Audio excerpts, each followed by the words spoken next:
ത്യാഗമില്ലാത്ത വിശ്വാസം നിലനിൽക്കില്ല. വിശ്വാസം എന്നത് ആശിക്കുന്നതിന്റെ ഉറപ്പും കാണാത്ത കാര്യങ്ങളിലുള്ള നിശ്ചയവുമാണ്. വചനം ഇപ്രകാരമാണ് നമ്മളെ പഠിപ്പിക്കുന്നത്. അപ്പൊ നമ്മൾ കണ്ടിട്ടില്ല, യേശുവിനെ നമ്മൾ നേരിട്ട് കണ്ടിട്ടില്ല.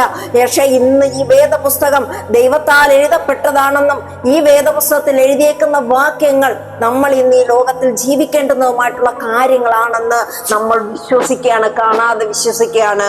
അപ്പൊ കാണാതെ വിശ്വസിക്കുന്നവർ ഭാഗ്യവാന്മാരാണ്. യേശു പറഞ്ഞതുപോലെ തോമസ് വിലാപ്പുറത്ത് കൈയിട്ടപ്പോഴും തന്റെ ആണിപ്പഴുതിൽ കൈയിട്ടപ്പോഴേ വിശ്വസിക്കത്തോളം എന്ന് പറഞ്ഞപ്പോൾ നീ കണ്ടതുകൊണ്ട് വിശ്വസിച്ചു. കാണാതെ വിശ്വസിക്കുന്നവർ ഭാഗ്യവാന്മാരാണ്. അങ്ങനെയെങ്കിൽ ഇവിടുത്തെ ത്യാഗമില്ലാത്തൊരു വിശ്വാസത്തെ നിലനിൽക്കില്ല. പ്രാർത്ഥന ഇല്ലാത്ത ആരാധനയും അളക്കപ്പെടില്ല. അപ്പൊ യാഗപീഠം എന്ന് പറഞ്ഞു കഴിഞ്ഞാൽ നമ്മൾ യാഗമായിട്ട് അവിടെ ഒഴിക്കപ്പെടണം. യേശു എങ്ങനെയാണ് പിതാവിന്റെ ഇഷ്ടത്തിനായിട്ട് തന്നെ യാഗമായി അവിടെ ഒഴിച്ചത്.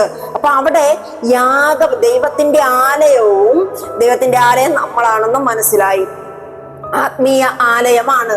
അതേപോലെ തന്നെ യാഗപീഠവും. ആ യാഗപീഠത്തിൽ നമ്മുടെ ഹൃദയംഗമമായിട്ടുള്ള പ്രാർത്ഥന വേണം, നമ്മളുടെ ആരാധനകൾ വേണം, വിശ്വാസം വേണം.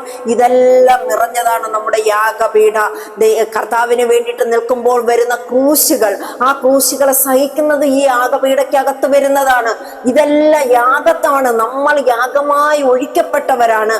അങ്ങനെയുള്ളവർ മതി, സുവിശേഷ വേല ചെയ്താൽ മതി. അതുകൊണ്ട് തന്നെയാണ് കർത്താവ് പറയുന്നത്, സത്യം വേലക്കാരോ ചുരുക്കമാണ്.